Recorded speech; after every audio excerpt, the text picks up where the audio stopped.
My name is Cassandra Mitchell, and I'm 32 years old. Right now, I'm standing outside my parents' mansion in Greenwich, Connecticut, watching through the floor-to-ceiling windows as they hand my younger brother Brett a check. I can see the amount from here, even through the glass, $725,000, for his luxury car dealership franchise. 6 months ago, they told me $70,000 was too risky for my tech startup. That check wasn't just money. It was proof that I never mattered to them as much as he did. Before I take you through what happened next, tell me where you're watching from in the comments. And if you've ever felt like the backup child in your own family, hit that like button. Subscribe because this story gets wild. And you'll want to see how I turned their rejection into something they could never take away from me. Now, let me take you back to where this nightmare really started. I spent 5 years working at a tech company after graduating from MIT, saving every penny I could. $15,000 sat in my account, the result of living like a college student while my peers bought luxury apartments and new cars. But I had a dream that felt bigger than comfort. It developed an AI-powered educational platform designed specifically for underprivileged schools, places where kids didn't have access to personalized learning tools that wealthier districts took for granted. The algorithm id created could adapt to each student's learning style, identifying gaps in knowledge and creating custom lesson plans. I had a patent pending on the proprietary technology. 2 school districts had already sent letters of intent to pilot the program. All I needed was $70,000 for initial development costs, and it'd be ready to launch. My parents were wealthy real estate developers who'd built an empire across Connecticut and New York. $70,000 was pocket change to them, less than they'd spent renovating Brett's college apartment 2 years earlier.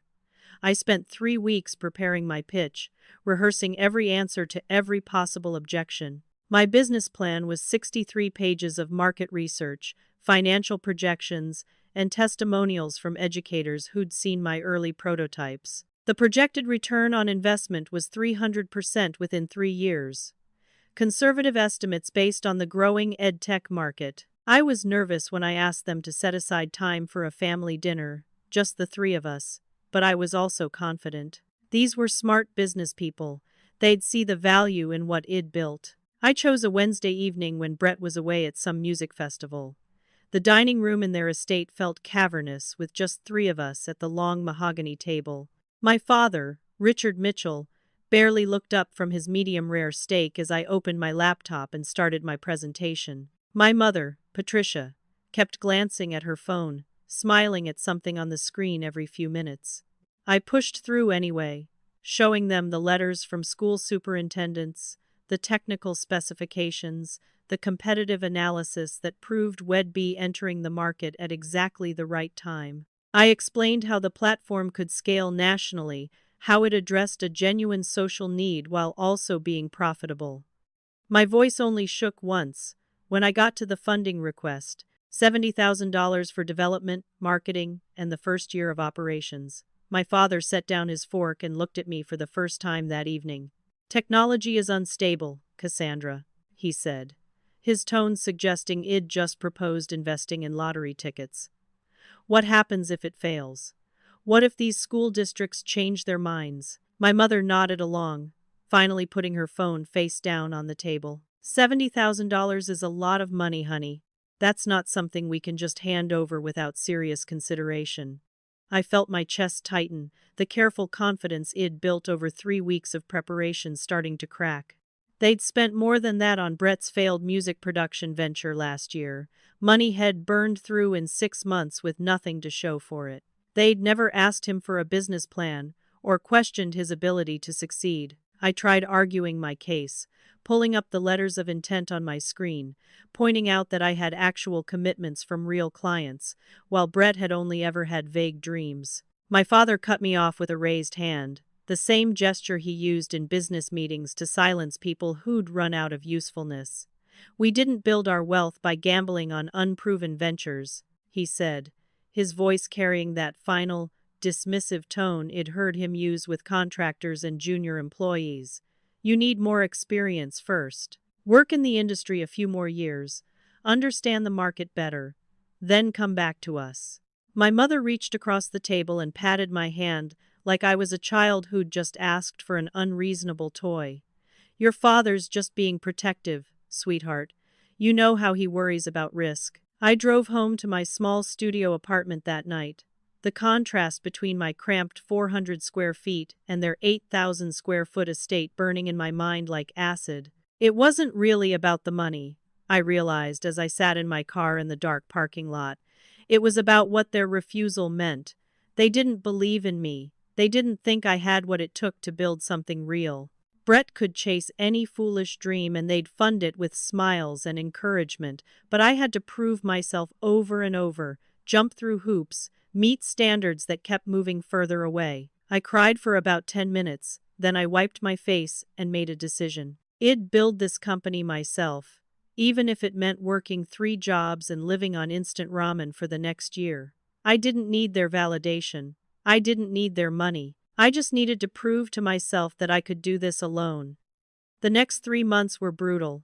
I took on every freelance coding project I could find, working my day job and then coding through the night, sleeping maybe 4 hours when exhaustion forced me to stop. I ate dollar store pasta and canned soup, skipped social events to save money, canceled my gym membership, and ran in the park instead. Every dollar went into the business. I built the platform piece by piece, testing it with teacher friends who volunteered their time, refining the algorithm based on their feedback.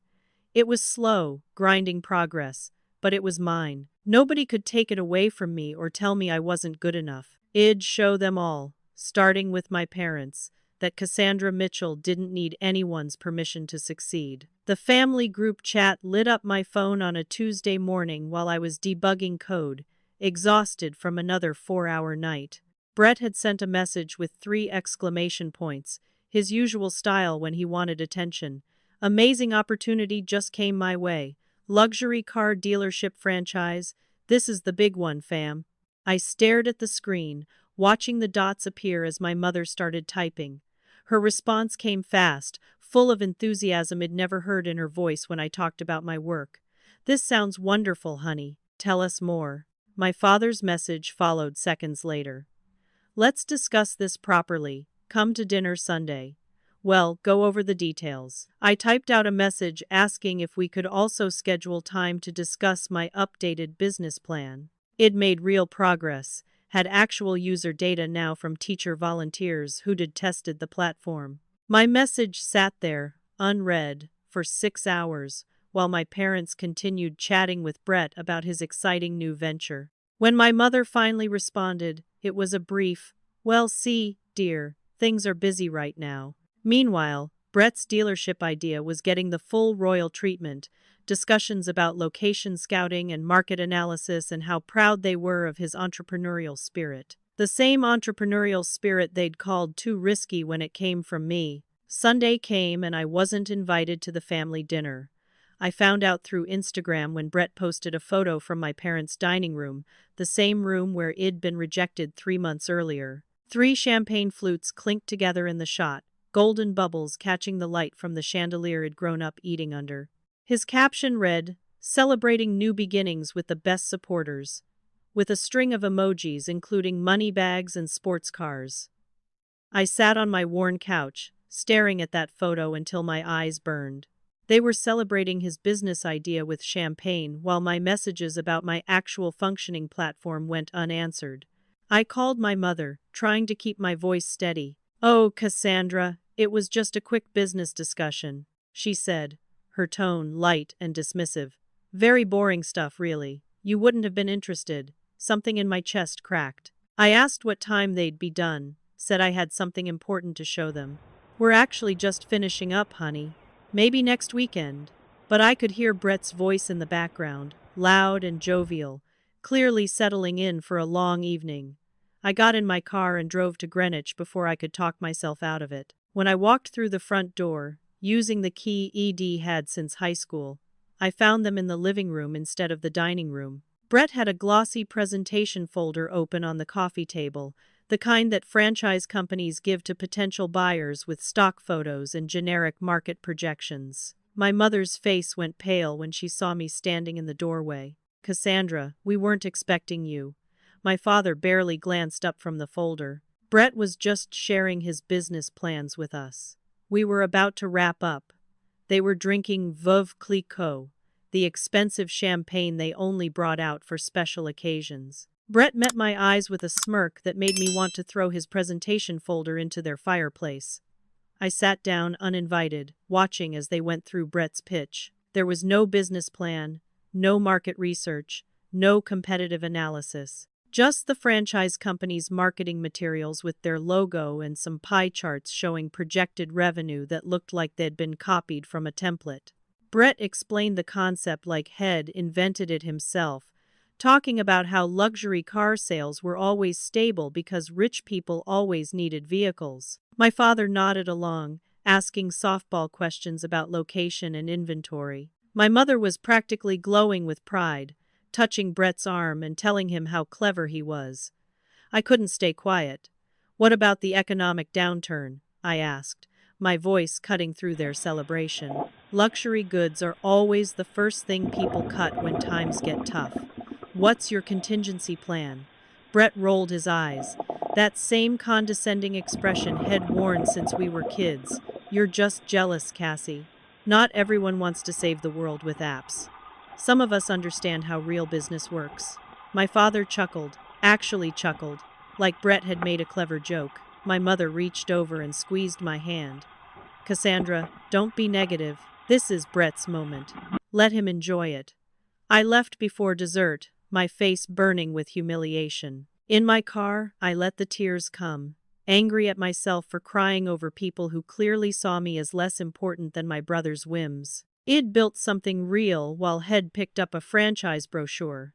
But somehow his glossy folder was worth their time and celebration, while my functioning platform was too risky to discuss. The drive back to Boston felt longer than usual, every mile putting distance between me and the family that had never really seen me as worth investing in. 2 weeks passed before my Aunt Dorothy called and asked to meet for coffee. She was my father's older sister, a retired teacher who'd always been kind to me, interested in my work in ways my parents never were. We met at a cafe halfway between Boston and Greenwich, and I could tell something was wrong from the way she kept stirring her latte without drinking it. Your parents are so generous with Brett's new venture, she said, watching my face carefully. I nodded, trying to keep my expression neutral. How generous? I asked, though part of me didn't want to know the answer. Dorothy's face crumpled with regret. Oh no. You don't know, do you? She set down her spoon and reached across the table for my hand. Cassandra, they gave him $725,000. The franchise fee, inventory, first year's lease on the location, working capital. Your father wrote the check last week. I felt the room tilt, my coffee cup suddenly too heavy in my hands. $725,000, more than 10 times what I'd asked for. For a business with no proof of concept, no competitive advantage, nothing but a franchise company's promises and Brett's charm. I told Richard it wasn't fair. Dorothy continued, her voice dropping. But Patricia said Brett needs more support because he's not academically gifted like you. She actually said that, like your intelligence means you don't deserve their help. The cafe noise faded to a dull roar in my ears. My mother had actually justified giving Brett nearly $750,000 by saying I was too smart to need their support. As if being good at something meant you should have to do it alone, while mediocrity earned champagne and blank checks. I spent the next 3 days in a fog, going through the motions at work while my mind spun with the injustice of it. My startup had launched its small pilot program using my savings and a $20,000 microloan from a community lender. 2 schools were using the platform, and the early results were better than I'd hoped.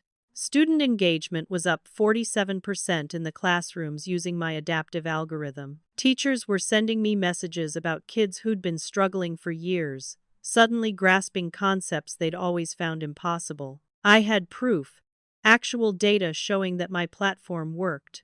Brett had a brochure, and my parents' belief that luxury cars would sell themselves. I decided to try one more time, Armed now with real results instead of just projections, I scheduled a family meeting through the group chat, keeping my message professional and brief.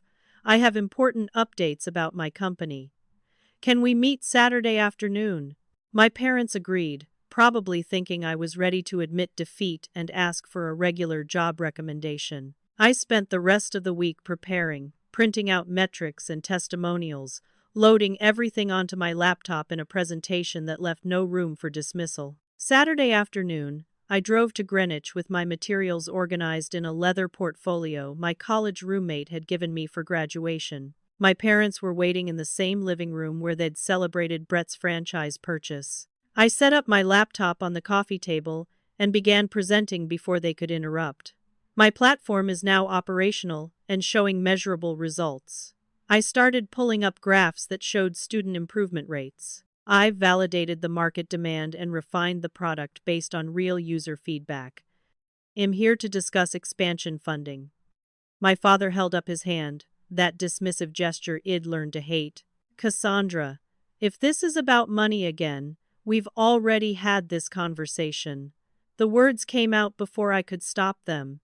You gave Brett $725,000. The silence that followed felt like it lasted an hour. My mother's face went white, her eyes darting to my father. She hadn't expected Dorothy to tell me. My father's jaw tightened, the only sign that I'd caught him off guard. Dorothy had no right to discuss our private financial decisions, he said finally. Brett's situation is different. My mother jumped in, her voice taking on that pleading tone she used when she knew she was wrong but wouldn't admit it. The franchise requires significant capital investment. It's not the same as a small tech project. My months of work, my patent-pending algorithm, my actual paying customers, all dismissed as a small tech project, while Brett's car dealership was a serious business requiring $750,000. I pulled up my financial projections, my voice shaking with controlled anger. I asked for $70,000. I've proven my concept works. Brett has a brochure from a franchise company. Tell me how that's different. My father stood up, his face reddening. It's different because Brett is investing in a proven business model with established franchise support. You're trying to disrupt an entire industry with no experience and no track record. The words hung in the air, the real truth finally out. They didn't believe I could succeed because I was trying to do something new, something that required vision instead of just money. The sound of footsteps on the stairs interrupted us. Brett appeared, clearly having been listening from upstairs. Are you seriously guilt-tripping Mom and Dad right now? He said, his voice dripping with contempt. This is pathetic, Cassie. Just because you're jealous doesn't mean you get to make everyone miserable. I stood up to face him, my portfolio forgotten on the couch. You've never worked for anything in your life. Everything's been handed to you since you were born. Brett laughed. Actually laughed. At least I don't have a martyr complex. Sorry you chose a career that doesn't pay. But that's not my problem. My father stepped between us. That's enough. Both of you. But he was looking at me when he said it, like I was the one causing the problem. My mother was crying now, dabbing at her eyes with a tissue shed pulled from her pocket. Why can't you just be happy for your brother? Why does everything have to be a competition? The question was so absurd I almost laughed. It never made this a competition. They had, from the moment they decided Brett's dreams were worth funding while mine were too risky. Because you're teaching him that mediocrity is rewarded while hard work means nothing. I said, my voice steady now. All the emotion burned out. You're showing both of us exactly how much you value effort versus charm. My father's face went cold. Leave. Now. Well, talk when you've calmed down and can be rational. I gathered my laptop and portfolio, walking toward the door with whatever dignity I had left. Don't bother, I said without turning around. I'm done begging for scraps from people who don't value what I've built. I made it to my car before the tears came, sitting in their circular driveway and sobbing like I was 14 again. But underneath the hurt was something harder, something that felt like steel forming in my chest. They'd made their choice. Now I'd make mine. I'd build this company without them. and one day they'd see exactly what they'd rejected. 2 weeks after the confrontation, my phone rang with a number I recognized from the school district office. I answered expecting good news about expanding the pilot program, but the superintendent's voice was cautious, almost apologetic. "Miss Mitchell, we need to discuss some concerns that have been brought to our attention about your platform's security." My stomach dropped. WED had the platform independently audited by a cybersecurity firm before launch. Everything had passed with high marks. "What concerns?" I asked, already pulling up my laptop to check if there'd been some breach ID missed. "We received an anonymous email this morning with documentation suggesting there are vulnerabilities in how your platform stores student data," the superintendent explained. The documentation was quite detailed, with technical specifications and claims about potential privacy violations under FERPA regulations. I felt cold sweat break out across my back. FERPA violations were serious, the kind of thing that could kill an edtech company before it even got started. But I knew our security was solid. We'd been careful, almost paranoid, about data protection. "Can you forward me that email?" I asked, trying to keep my voice professional. The email arrived 5 minutes later, and I spent an hour going through it line by line. The technical language looked impressive at first glance, but whoever wrote it didn't actually understand our system architecture. They'd misused terms, confused encryption protocols, and made claims about data vulnerabilities that didn't exist in our codebase. But they knew enough specific details about our platform to make it sound credible to someone without technical expertise. Details like the exact database structure and the names of the 2 pilot schools, information that only a handful of people had access to. Information I'd shared with my family when I was still naive enough to think they'd support me. I called Brett directly, not bothering with pleasantries. "What did you do?" He tried to play innocent, his voice all confusion. "I don't know what you're talking about, Cassie. Are you okay?" In the background, I heard my mother's voice saying, "Just hang up, honey." They were together. They'd planned this. "You sent fake security documentation to my client," I said, my voice shaking with rage. "You tried to sabotage my business." Brett's act dropped. "I have no idea what you're accusing me of. But maybe if your platform can't handle basic scrutiny, you shouldn't be working with schools." He hung up before I could respond. I spent the next 72 hours fighting fires. I contacted the cybersecurity firm that had done our original audit and paid $3,000 I didn't have for them to conduct an emergency review and produce a detailed report disproving every claim in the anonymous email. I scheduled calls with both school districts to walk through our security measures line by line, showing them our certifications and compliance documentation. The superintendent who'd called me was satisfied, but I could hear the doubt in his voice. Someone had planted seeds of suspicion that no amount of documentation could completely erase. The second school district pulled out. Their director of technology sent a brief email saying they'd decided to go with a more established vendor, citing concerns about liability and the need to protect student privacy. We both knew what that meant. The anonymous email had worked. My revenue projections collapsed. I'd been counting on both pilot programs leading to district-wide adoption. Now I had one skeptical client and a destroyed reputation before it even really started. The $3,000 security audit had wiped out my emergency fund. I was in debt and losing credibility. My lawyer friend from college reviewed the anonymous email and helped me draft a cease and desist letter to unknown parties, spreading defamatory information about my company. We couldn't prove Brett had sent it, but the letter made clear that we knew it was fabricated and would pursue legal action if it continued. Brett went silent on social media for a week after receiving it, which told me everything I needed to know. But the damage was done. The school that had pulled out wasn't coming back, and the remaining school had negotiated a steep discount on our service in exchange for taking on what they now saw as added risk. Then my mother called. Her voice was sweet, concerned, the tone she used when she wanted to appear caring without actually helping. "Cassandra, honey, I heard you're having some business troubles." I gripped my phone hard enough to hurt. "Because someone sabotaged me," I said flatly. Was it you or Brett? Her gasp of shock sounded practiced, theatrical. How could you accuse us of something so horrible? We're your family. I closed my eyes, too tired to argue. Brett mentioned he was worried about schools using unproven technology with children, she continued, like she was explaining something to a child.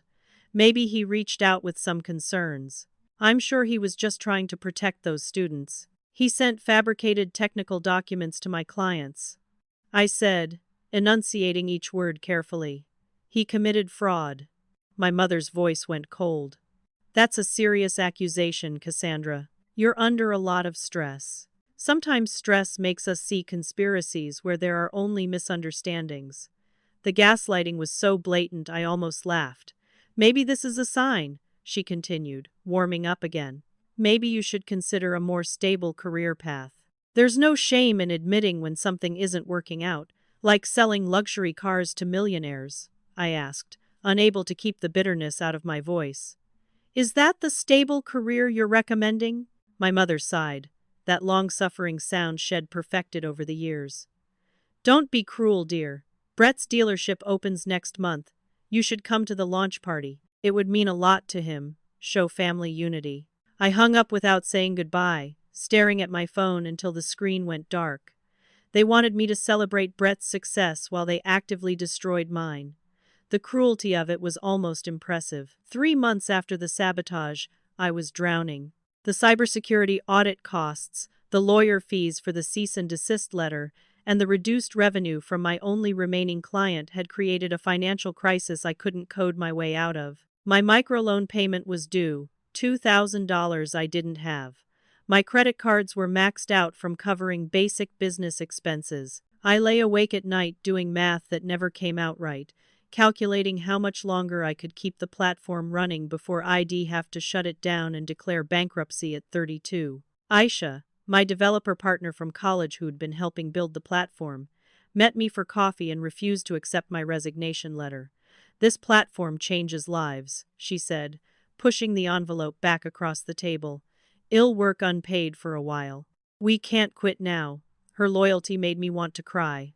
She had her own bills to pay, her own life to worry about, but she believed in what we were building enough to sacrifice for it. I applied for every small business grant I could find, staying up until 3 in the morning filling out applications that asked for things like 3 years of revenue history and extensive collateral. Every single one came back rejected. The bank loan application ID spent 6 hours on was denied within 48 hours. Insufficient collateral, they said. Too high risk. I was living on protein bars and whatever free food I could find at networking events. I'd canceled every subscription, every service, everything that wasn't absolutely essential. I worked from the public library to save on electricity and internet. My apartment had become just a place to sleep, and even that was threatened. My landlord had started sending pointed emails about next month's rent. I'd sold my car and was taking buses everywhere, adding hours to my commute but saving the insurance and gas money. This was what believing in myself had gotten me. This was the price of trying to build something meaningful without family support. Then Lauren texted me. Lauren had been my best friend since elementary school, the person who knew all my secrets, who'd been there through every milestone and heartbreak. Coffee? Need to talk. We met at our usual place, but something was off. She couldn't meet my eyes, kept fiddling with her cup. Finally, she just blurted it out. Your mom offered me a job managing Brett's dealership. I stared at her, trying to process what Shed just said. You're a graphic designer, I said slowly. What do you know about car dealerships? Marketing director, actually.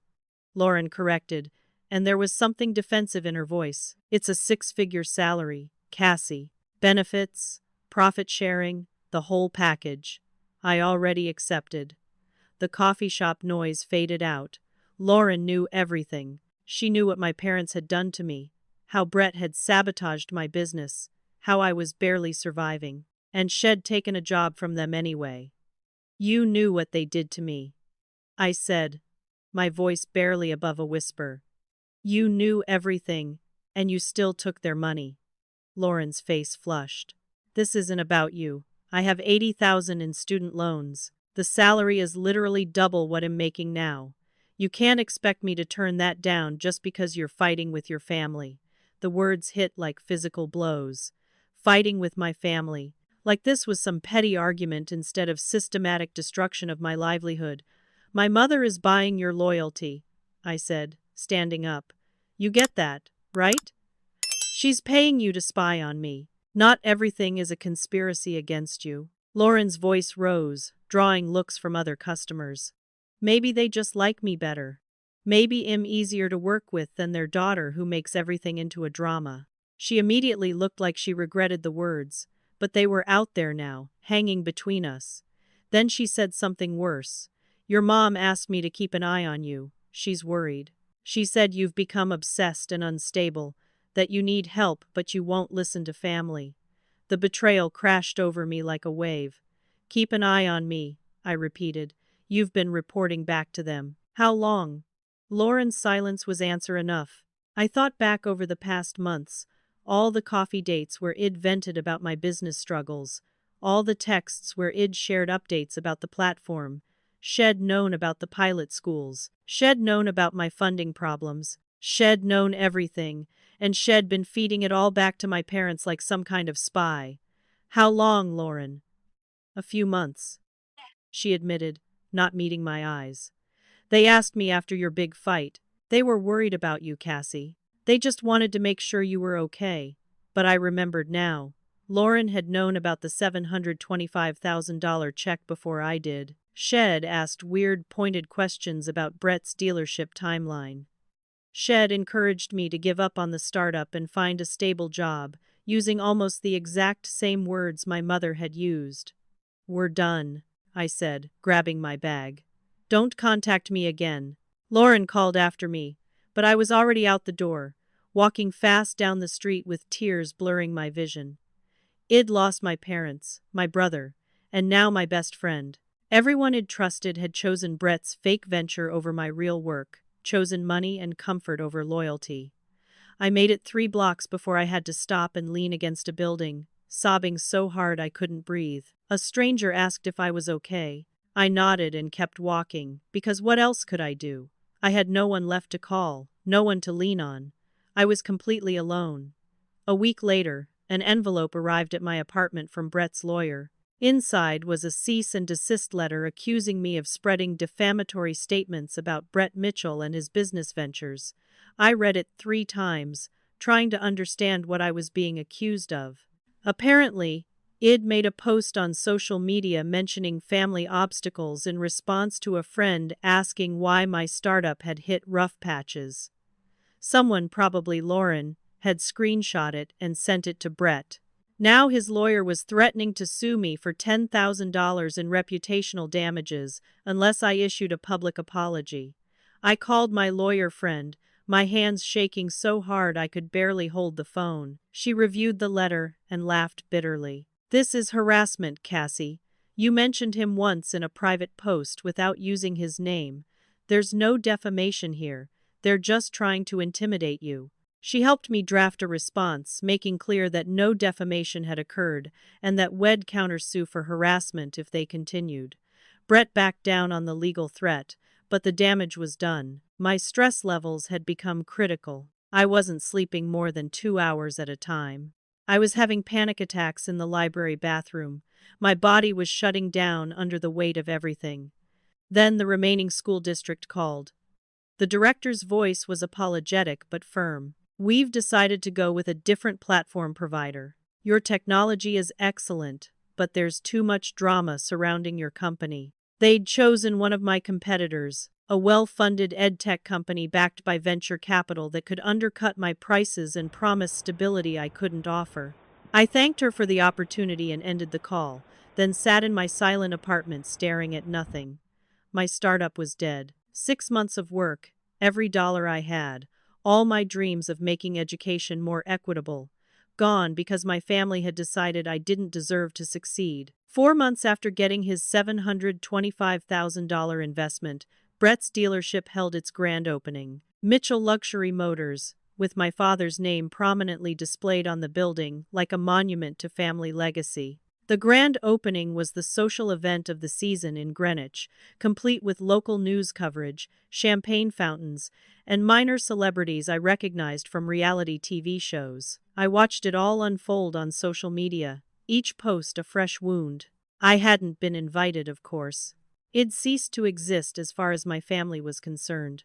Lauren was in half the photos, wearing a designer suit I knew cost more than my monthly rent, smiling next to Brett like they were best friends. My mother and father beamed with pride in every shot, my father's arm around Brett's shoulders, my mother dabbing at happy tears. Brett gave an interview to the local news channel, standing in front of a row of gleaming Maseratis. With my family's support, we're bringing excellence to the luxury automotive market in Connecticut, he said, flashing that confident smile Head always worn.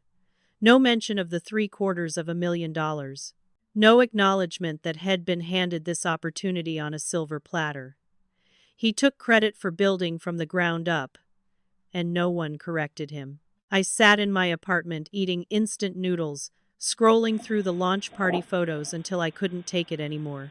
This was rock bottom. My business was dead, my family had erased me, my best friend had betrayed me, and Brett was being celebrated as some kind of entrepreneurial genius. I cried myself to sleep that night, wondering if my parents had been right all along. Maybe I wasn't capable of building something real, maybe I was the problem. Then my laptop pinged with a LinkedIn message. The sender was Diane Porter, and her profile said she'd worked for the franchise company that sold Brett his dealership. I saw your brother's dealership launch on the news. Her message read, I need to tell you something important. Can we meet? I almost deleted it, too tired for more drama. But something in her message felt genuine, urgent. I agreed to meet her for coffee the next day. Diane was in her 50s, professionally dressed, with the weary look of someone who'd seen too much corporate corruption. She got straight to the point. I worked for the franchise company Brett bought from. I quit 2 months ago because I couldn't stomach what they were doing anymore. She pulled out a folder from her bag, glancing around like she was worried about being overheard. The franchise your brother purchased has a 47% failure rate within the first 2 years. The company is facing multiple lawsuits for misleading financial projections and predatory lending practices. I opened the folder and found internal documents, spreadsheets showing real performance data versus the projections they showed potential franchisees. Brett's location was highlighted in red. 3 other luxury car dealerships within 5 miles, all established with loyal customer bases. The market was oversaturated. The internal notes said things like high-risk territory and aggressive sales approach needed.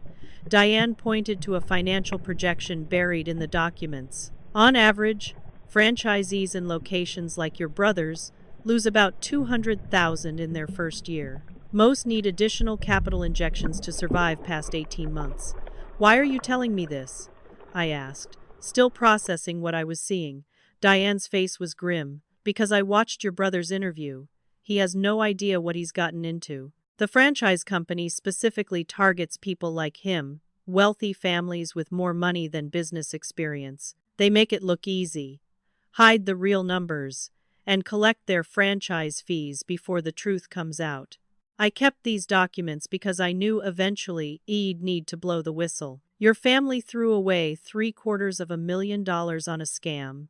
I drove home with Diane's folder on my passenger seat, my emotions tangled into knots I couldn't unravel.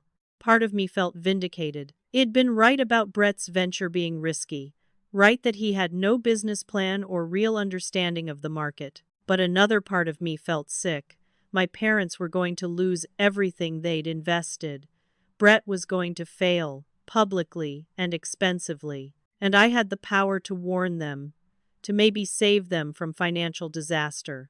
I spent 2 days staring at those documents, wrestling with the decision. They destroyed my business, sabotaged my relationships, treated me like I was worth nothing. Why should I help them now?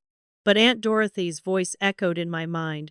You're better than they've been to you. I wrote a detailed email to my father, attaching Diane's documents and explaining the franchise's failure rate, the market oversaturation, the hidden financial risks.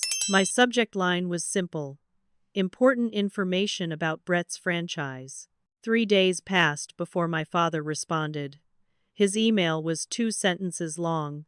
Stop trying to sabotage your brother out of jealousy. We're blocking your email address. I stared at those words until they blurred. They thought I'd fabricated everything. They thought I was so petty, so jealous, that I'd create fake documents to hurt Brett. The irony would have been funny if it didn't hurt so much. I tried one more time, forwarding everything directly to Brett's business email with a note. I'm trying to help you get a second opinion on the franchise performance data. This isn't about our fight. Brett's response came within an hour. Stop harassing me or I'll file for a restraining order. You're pathetic. That was it. I'd tried to save them, tried to be the bigger person, and they'd accused me of harassment. I deleted the email thread, backed up Diane's documents to a secure drive, and made myself a promise. I was done. Done trying to earn their love. Done trying to prove my worth. Done trying to save people who saw kindness as weakness. They'd made their choices. Now they'd live with the consequences. 6 months after my startup died, I was working 2 jobs to survive. During the day, I did freelance coding for whoever would hire me, mostly boring corporate websites and database maintenance. At night, I waited tables at an upscale restaurant in Boston, serving people who dropped more on wine than I made in a week. My feet ached constantly. I'd stopped wearing makeup because I was too tired to care. The platform I'd built still existed on a server somewhere, dormant, a ghost of what it could have been. Sometimes I'd log in late at night and look at the code, remembering when I'd believed it would change the world. Then an email arrived that I almost deleted as spam. The subject line read, Investment Opportunity, EduTech Platform. The sender was Julian Hartwell, a partner at a venture capital firm in Boston called Hartwell and Associates. Had seen my platform demo at an EdTech conference 6 months ago, before everything fell apart. Aisha had submitted it without telling me, hoping to generate some interest. I've been trying to track you down for weeks, his email said. Your contact information wasn't current. I'd love to discuss your platform. Are you available to meet? I read the email 5 times, looking for the catch. Venture capital firms didn't chase down failed startups run by broke founders working restaurant shifts. But I Googled him, found a legitimate company with an impressive portfolio, and decided I had nothing left to lose. We met at his office the following Tuesday. I showed up in the only professional outfit I still owned, trying to look like someone worth investing in instead of someone barely surviving. Julian's office was all glass and modern furniture, the kind of place I'd imagined working in when I first started the company. He was in his early 40s, wearing an expensive suit but with an easy manner that put me at ease. He pulled up my platform on his computer and walked through the code, asking detailed technical questions that proved he'd done his homework. This is exceptional work, he said, after an hour of discussion. The adaptive algorithm is genuinely innovative. I talked to the teachers from your pilot program. They're still using it informally. Did you know that? I hadn't known. It'd been so buried in survival mode that I hadn't followed up with them. Why did you stop? Julian asked, his tone genuinely curious rather than judgmental. I'd planned to give some vague answer about market conditions, but something about his directness made me tell the truth. I ran out of money. And family support, he nodded slowly, and I saw understanding in his eyes. My parents didn't believe in my first venture either, he said. It failed spectacularly. Worst experience of my life and the best thing that ever happened to me. Taught me who I could count on. Taught me resilience. He made me an offer right there in his office, $250,000 for 30% equity. The deal included a salary for me and Aisha, a budget to hire a proper development team, and mentorship from his firm's network of successful founders. It was more than 3 times what my parents had refused to give me. There's one condition, Julian said. You have to move to Boston full-time and be all in. No safety nets, no backup plans. This is your company, and you need to treat it that way. I didn't hesitate. Yes. Julian smiled and extended his hand. Then let's build something amazing. The next 3 months were a blur of 18-hour days, but this time with resources and support instead of desperation.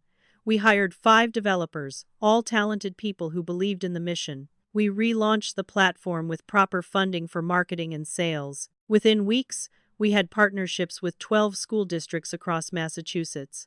The platform was better than it had ever been, refined based on feedback and built on a solid technical foundation. Teachers were sharing stories about students who'd been failing for years, suddenly thriving with personalized learning paths.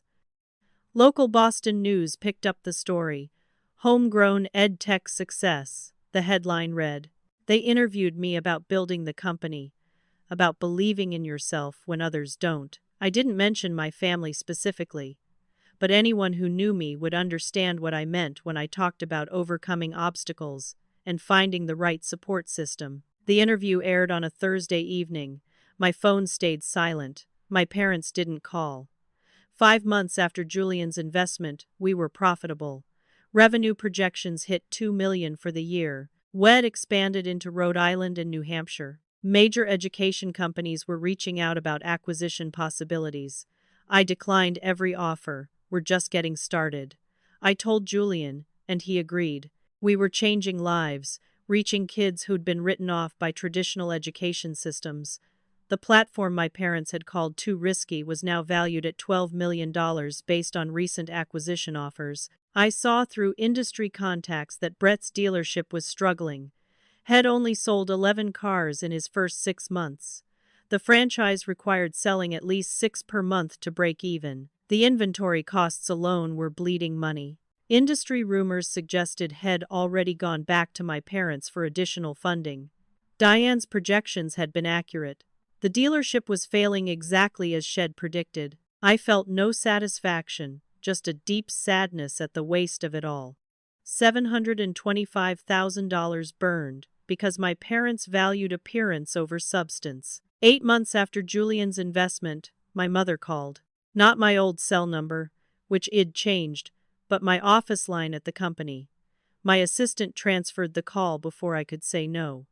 "Cassandra, honey," my mother's voice came through, warm and familiar like nothing had ever happened. "We saw the article about your company in the Boston Globe. We're so proud of you."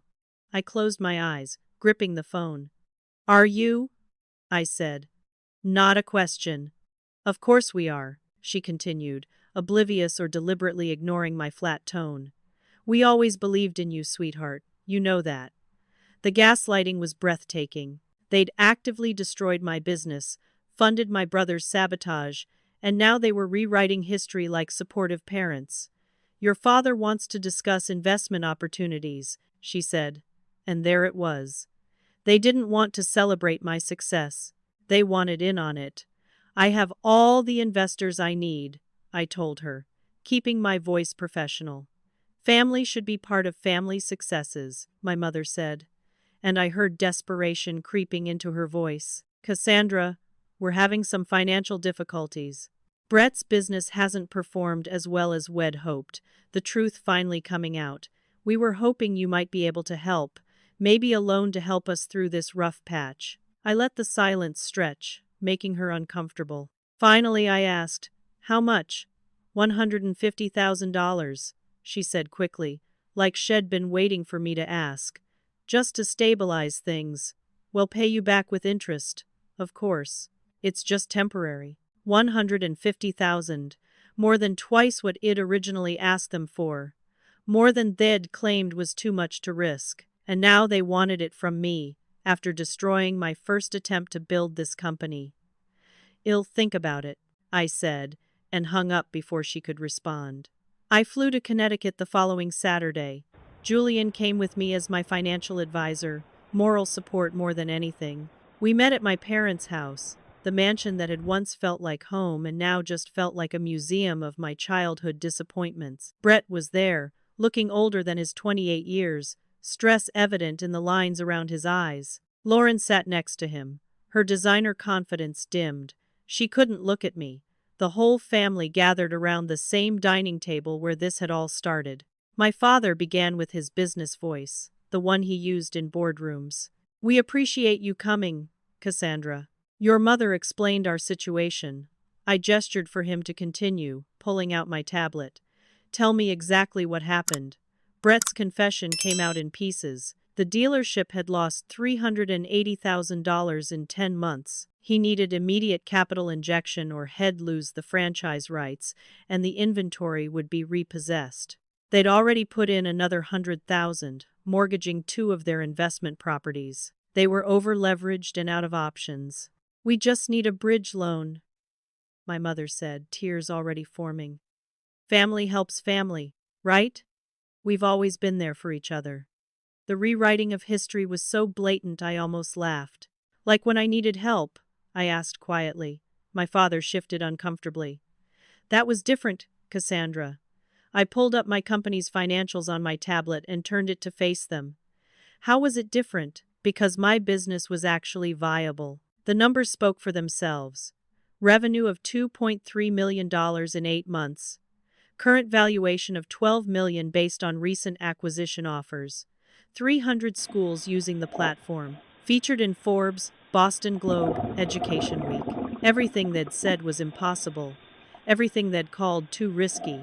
Laid out in charts and graphs and testimonials. My father's face went pale as he scrolled through the data, finally understanding what he'd rejected. Brett broke the silence, his voice bitter. Good for you, Cassie. You proved us all wrong. Are you going to help or just gloat? I met his eyes across the table. I'm going to do exactly what you did for me when I needed help. Say no. My mother gasped like I'd slapped her. You can't be that cruel. We're your family? I stayed calm, keeping my voice level. I asked you for $70,000 for a proven concept with paying customers. You gave Brett $725,000 for a brochure. You made your choice. This is revenge, my father asked, his face reddening. We made a business decision and now you're punishing us for it. I shook my head. No, these are consequences.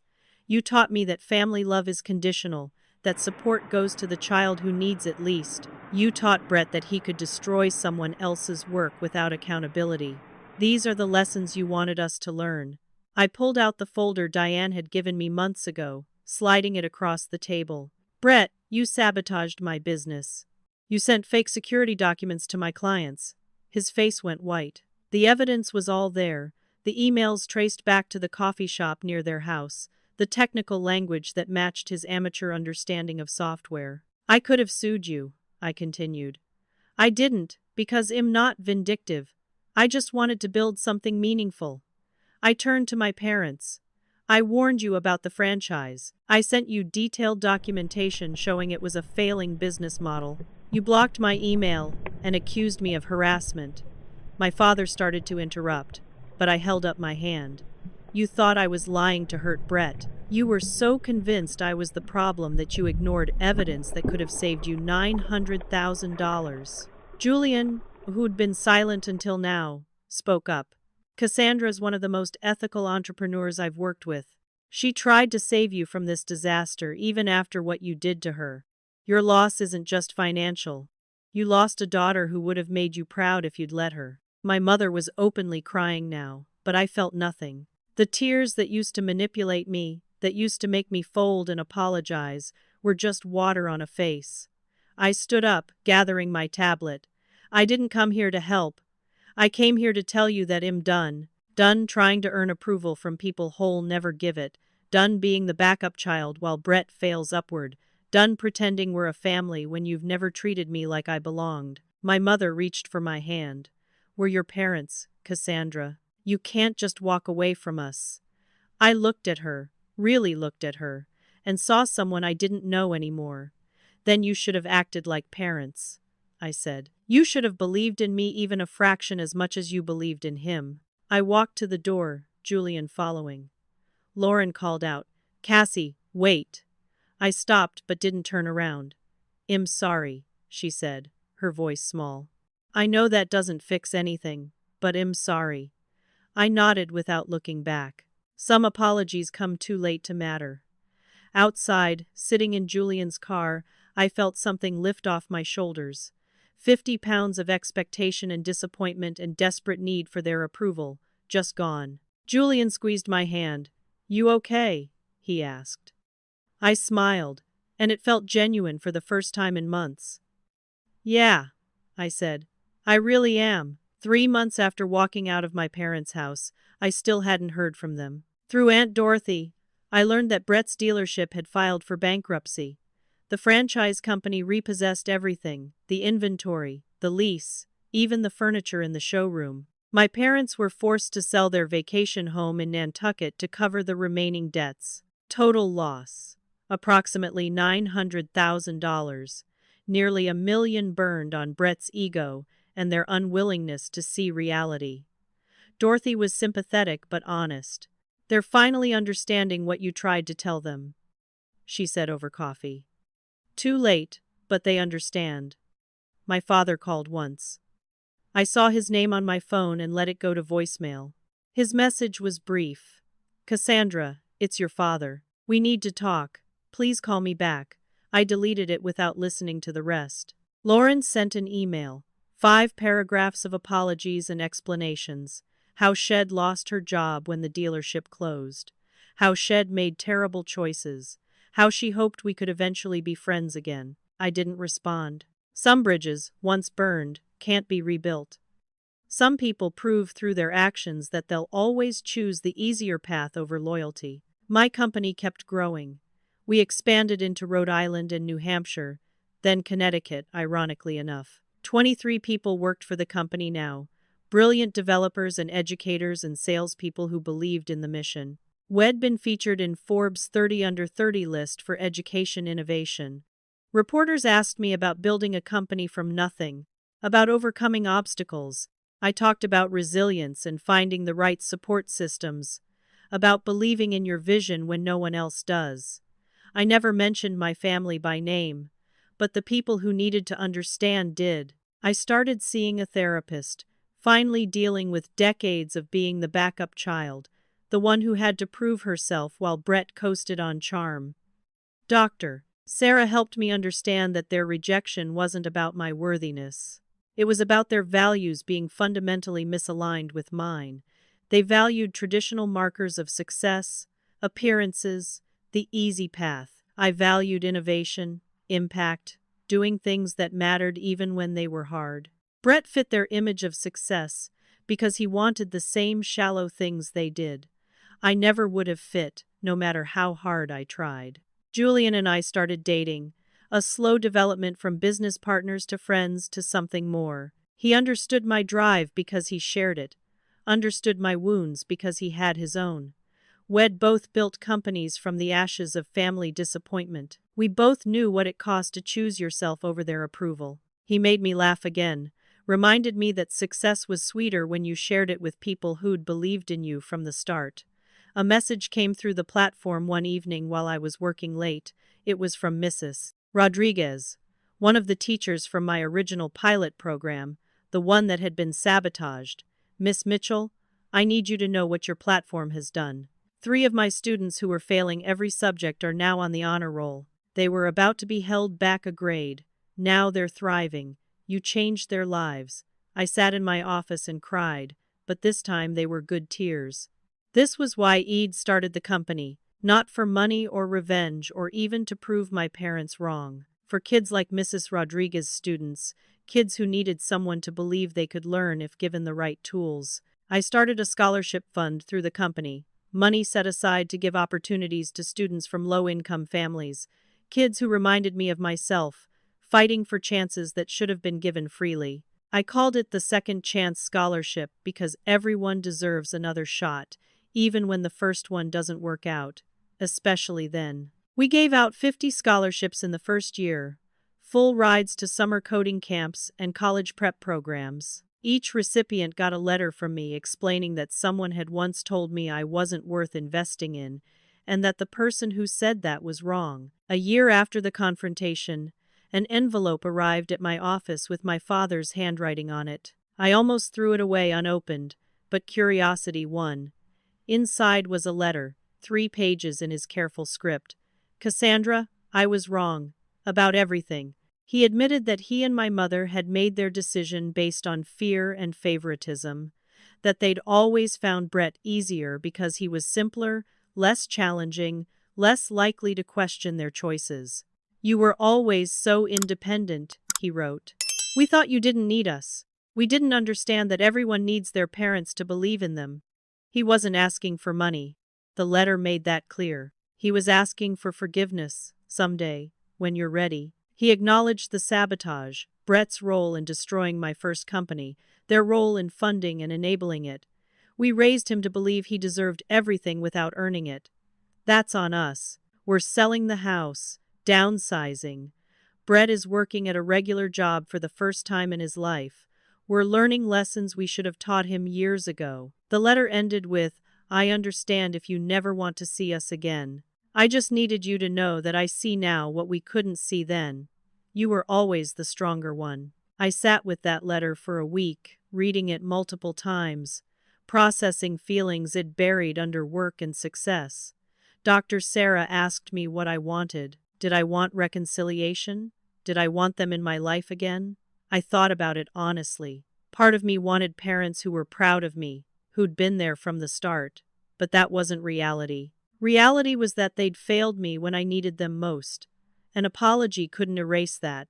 It couldn't give me back the months of suffering, the sabotage, the betrayals. I wrote back, keeping it brief. "I appreciate the apology. I'm not ready for more than that. Maybe someday. Maybe not. I'm okay either way." I sent it and felt closure, real closure, not the kind that requires forgiveness or reconciliation, but the kind that comes from accepting that some relationships end, and that's okay. My peace didn't depend on their approval anymore. It never should have. The Education Technology Conference in Philadelphia was packed.